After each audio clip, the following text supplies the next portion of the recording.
Well, this is a rather nice change in location, isn't it? After many months of filming in my uni accommodation back up at Newcastle, we are finally back filming videos in Hosty HQ, quite literally surrounded by many pieces of Doctor Who merchandise. Of course, because recently it has been Easter, meaning that I have been back at home for around 3 weeks, meaning that in order to keep on track of videos on this channel, I have of course needed to film a few videos back at home, which has been a really lovely chance to actually catch up with the rest of my collection after literally not filming here, I do believe since early January 2019, so it's really lovely to be back and a nice change from filming in my rather empty uni accommodation room with only a few pieces of Doctor Who merchandise. And much like how we always do on this channel, today's video I am of course going to be taking a look at another recently released piece of Doctor Who merchandise, because recently it has been April, which can only mean one thing for vinyl record collectors. It is that time of year once again to queue up local record shops from the very early hours of the morning to see some rather fun exclusive vinyl releases that always get put on eBay for incredibly extortionate prices. That can only mean one thing: it's time for Record Store Day 2019. And much like with the previous years, Demon Music Group has once again been responsible for producing some original television soundtracks on vinyl. Of course, last year we did get Tomb of the Cybermen and the City of Death. This year we get another Fourth Doctor story, being Destiny of the Daleks, which you can of course see behind me. And then also in today's review I'm going to be taking a look at the other release from this year, which is of the 1960s First Doctor story, being Galaxy 4, featuring the Chumbleys and the Dravins, which is a rather exciting story, considering that this is the first Doctor Who story in this line so far that has also been one of the 1960s missing episodes of Doctor Who. Now, of course, what is Record Store Day? For those of you that do not know, basically Record Store Day is a certain weekend in the year that celebrate your local record retailers. Quite a lot of exclusive vinyls are released from many different genres, and normally they are different coloured vinyls or entirely new releases altogether. In this case, it is of course the first on vinyl for Doctor Who Galaxy 4 as well as Destiny of the Daleks. These are priced at around £30 and they are currently only available from your local record shops. So that does not include your big chain retailers such as say HMV, who have numerous stores throughout the UK. It is mainly for those local shops and you purchase these products in order to support them. So if this year is anything like last year, of course the Doctor Who vinyls did in fact get put on Amazon, I do believe about a month or so after Record Store Day in 2018. If there is remaining stock from this year, no doubt a similar thing will happen once again, where Amazon will no doubt get a few of the remaining pieces of stock, meaning that you do also get the opportunity to buy this release if there is any more left. Just like with every other vinyl record review on this channel, let's take a look first at the actual product and what you get for your money. So taking a closer look at the Doctor Who double LP record for Galaxy 4, once again Demon Music Group have done an absolutely brilliant job on this release, and I think that the artwork looks really vibrant and unique, and something of which that doesn't particularly look like other pieces of Doctor Who merchandise on the market. Of course, previously in the DMG series we have already seen Tomb of the Cybermen, City of Death, and then released alongside this product we also have Destiny of the Daleks, and all three of the other covers in fact also look really unique in design, and all of them stand out together in their own separate little ways. And I think that is something that is really important for this series, simply because the actual contents of the vinyl itself is nothing particularly too special. The original BBC TV soundtrack for Galaxy 4, as well as the other missing Doctor Who 60s stories, have in fact been available on CD for quite a few years, meaning that chances are the people who would normally buy this product have in fact already bought this product on CD, meaning that you need to involve some form of incentive to buy this product. And I think that by creating a unique piece of artwork such as this release is something of which that makes this product really worth it, and certainly stands out quite a lot when on display. Of course, something of which that you do get used to on Doctor Who merchandise is having quite a lot of those compulsory elements on there. Obviously always having your compulsory image of say the Doctor, or the TARDIS, something of which that makes it look visually appealing for the audience to buy it. Now, due to this being a product that is more appealing to the niche audience of Doctor Who, some of those key features have in fact been taken away, and on this vinyl, as well as the Destiny of the Daleks vinyl, neither of which in fact include the TARDIS or even the Doctor, and that makes for a really nice display, having in fact the drawings from the story itself, as well as a Chumbly there in the very bottom corner. At the very top we do also get the new series Doctor Who logo that was brought in with the 13th Doctor, which this time round has of course also been stylised by using some rather nice silver embossing, and then just below this we do of course get Galaxy 4 in a rather nice and clear text. The actual colour palette for the artwork itself is some rather nice shades of purple, pink and yellow, which in fact once again makes it look very vibrant and interesting, especially the way that we have the reflections of the actual sunset almost reflecting and bouncing off there the drawings, really nicely emphasising the weapon as well as the rather unusual makeup that they actually sport throughout the story itself, and the really lovely looking design of the Chumbly in the corner as well, with this rather unusual quarry-like landscape and the original BBC TV soundtrack nicely printed at the bottom. Flipping the vinyl around to the back, we in fact get a design that is very similar to that of Destiny of the Daleks, where we have an image of the TARDIS exterior that is also the same graphic that is used on the Daleks Master Plan release. Once again, this is a really lovely design,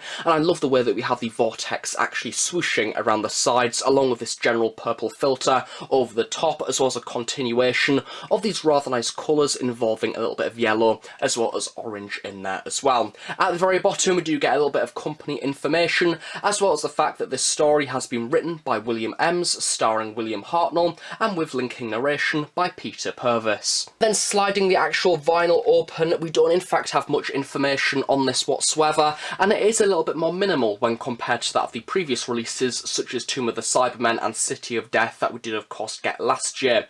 This is also a similar design to the Daleks Master Plan vinyl. At the very top we do get a bit of detailing about the actual story itself, including that it is written by William Ems and first broadcast on the BBC between the 11th of September and the 2nd of October 1965, and then we get all of the casting information there in the very middle, as well as a little bit of technical information at the very bottom. Much like some of the previous releases in the series, the actual vinyl record sleeves themselves have once again been given a rather nice and consistent design. We do in fact have the vortex coming around the sides here, once again in a rather nice purple filter, and due to this being a double LP release, of course we do get two vinyl records this time round. We get side A and side B featuring episodes 1 and episode 2, and then side C and side D featuring episode 3 and episode 4. And just below this we get the unique actual names for each story, as well as the air date, which is a really lovely touch, and then we also get some of the casting credits information for the actual story itself. Now flipping this around to the back, we do also get another further graphic of the actual TARDIS spinning through space, which is once again a feature that is in fact used on the other vinyl record releases that have came out this year, including the Daleks Master Plan. And actually just looking at this through the viewfinder, it almost looks like two rather big glowing eyes or something like that. It does look very cool and almost even a bit hypnotic. And of course one of the main attractions for this release is of course the rather unusual design of the LP itself. This time round we have another rather nice and translucent disc, however it has in fact been coloured in this rather nice yellow design, and then we almost get this fleck pattern along the very top there in a rather unusual brown colour. It almost looks like a flower or something like that, and I'm really loving how experimental Demon Music Records have been over the past few months. Of course they've been also producing the Big Finish vinyls that are getting more and more vibrant with their colours. Last year's releases were of course the rather lovely silvery chrome Tomb of the Cybermen vinyl, and this one is possibly one of their most bizarre to date, along with the Destiny of the Daleks vinyl, which is a really lovely touch. It's not necessarily necessary, however at the same time it's all just a little bit more exciting than just having a standard black vinyl, and it looks really pretty, so who is to complain? Certainly not me.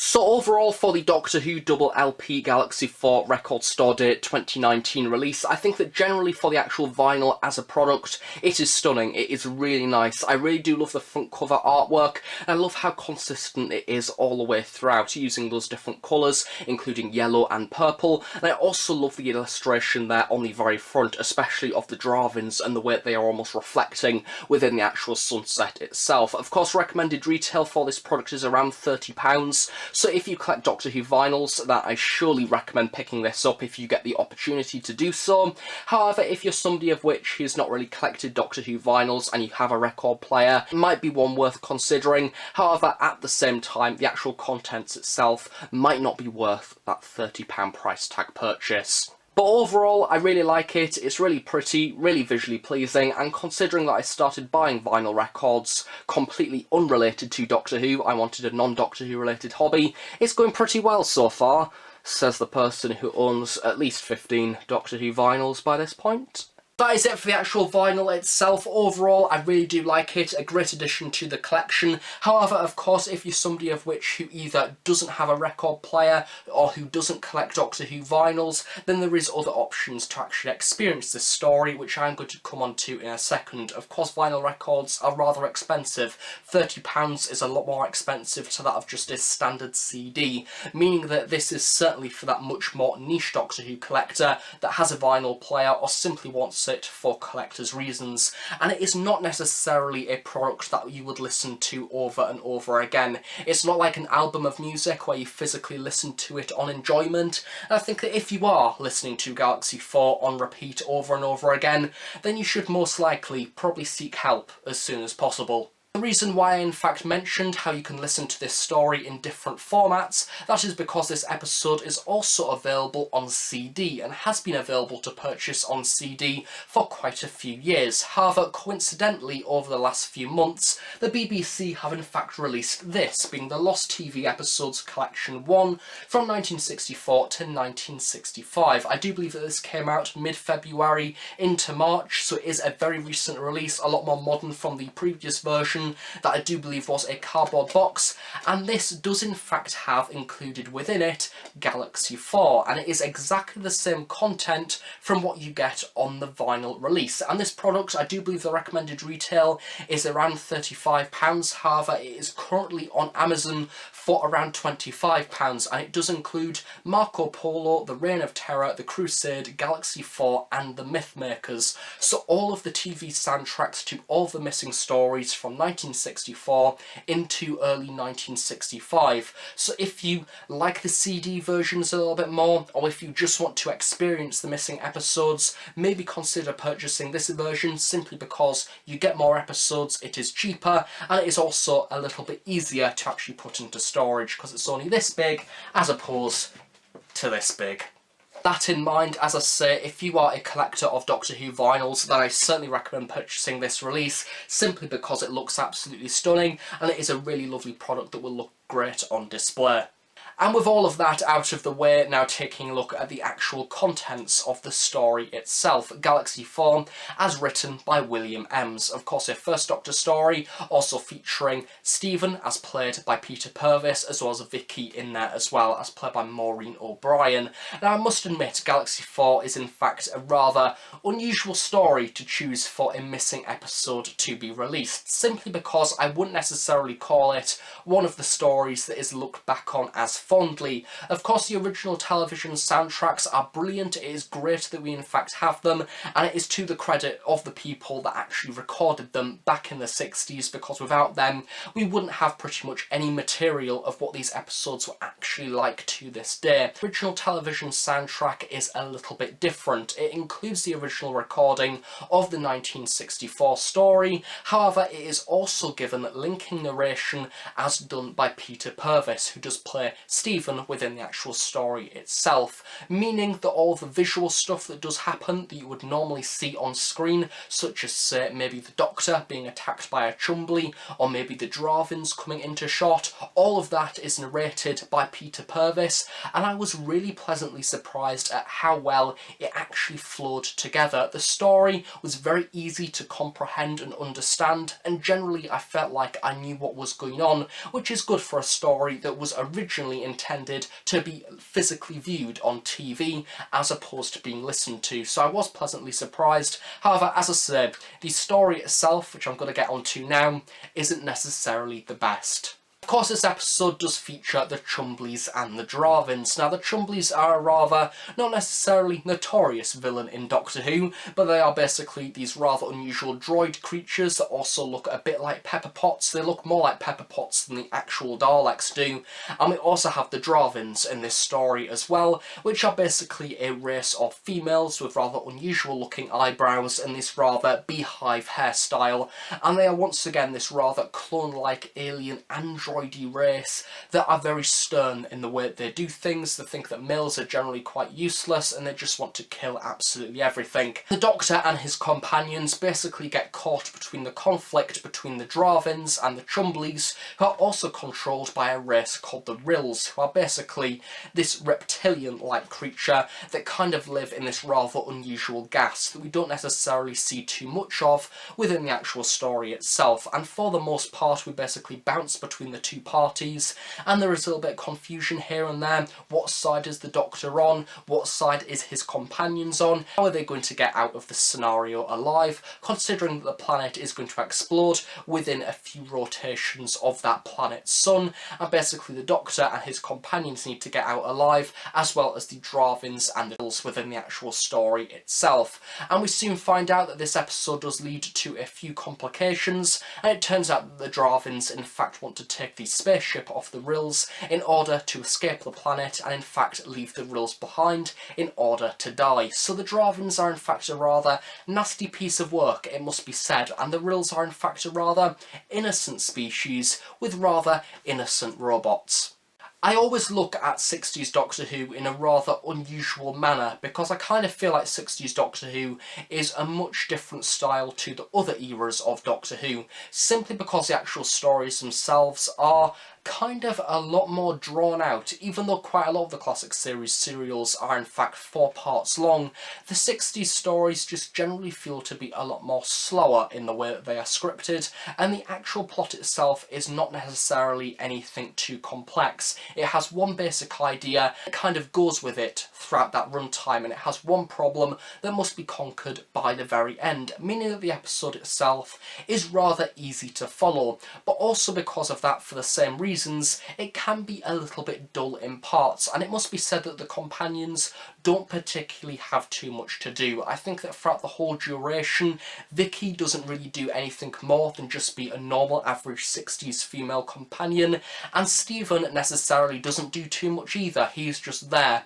and kind of the Doctor is the main highlight for the actual story itself when it comes to the TARDIS team. In fact, I would probably go as far to say that the main highlights for this story for me are the first Doctor, simply because of his mannerisms. One minute he can be very, very stern, however the next minute he can be incredibly enjoyable and nice and a very warm grandfatherly figure of a character. He's very unpredictable generally as a person, and the Chumblies are also a really good highlight for this story as well, simply because they are a rather fun robot, and because they don't actually talk, they are still quite effective as an actual species or robot. I kind of feel like I knew what they were throughout this story, and they are generally just a little bit of fun, and it would be really nice to actually see them visually on screen because they generally just look like walking pepper pots, quite literally. However, that said, because they don't in fact have anything to say, that means that the actual vinyl itself is literally just a consistent series of beeps and hums, and that is basically all you hear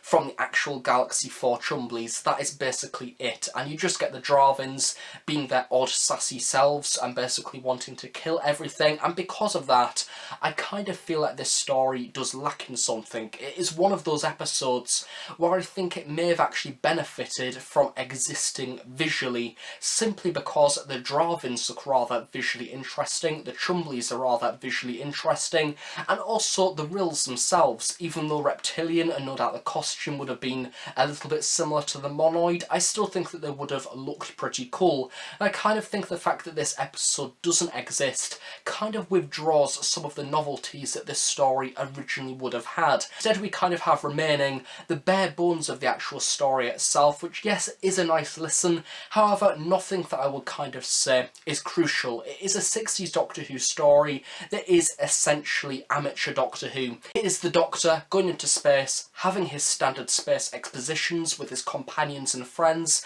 and that is pretty much it. It doesn't really contribute anything else. It's not stunning, it's just kind of a little bit of fun that maybe drags out a little bit in parts and could sound a little bit odd, especially within the vinyl format. It's nothing particularly too standout, to say the least. But overall, that is really it for my review of the Doctor Who double LP record for Galaxy 4 as released by Demon Music Group for Record Store Day 2019. I think that it is a rather nice addition to add to your collections if you are a fan of Doctor Who vinyls, and simply it looks absolutely stunning. I really love the artwork, and by far this is the best bit of the product for me. As for the actual contents, as I was saying, this episode is not necessarily one of the best, and simply if you just want to experience this story, then I certainly recommend buying this version on the Lost TV episodes box set instead, because you generally get a lot more content and a lot more episodes, and for a better price as well. This is simply just to have the actual product in your collection in a slightly bigger, more glamorous format. So thank you very much for watching this review. I hope you have enjoyed it. If you have any questions about Galaxy 4 or the other Doctor Who vinyls that have been released over the past few years, then please do leave them in the comments section below and I will reply to them at some point in the near future. And also do stay tuned for my next Record Store Day 2019 vinyl record review, where we'll of course be taking a look at the Destiny of the Daleks double LP original television soundtrack release featuring Tom Baker as the Fourth Doctor, as written by Terry Nation. And until then, I guess I'll see you all in more Doctor Who content on the Host Productions every single week. So thanks for watching, I shall see you all next time. Bye for now.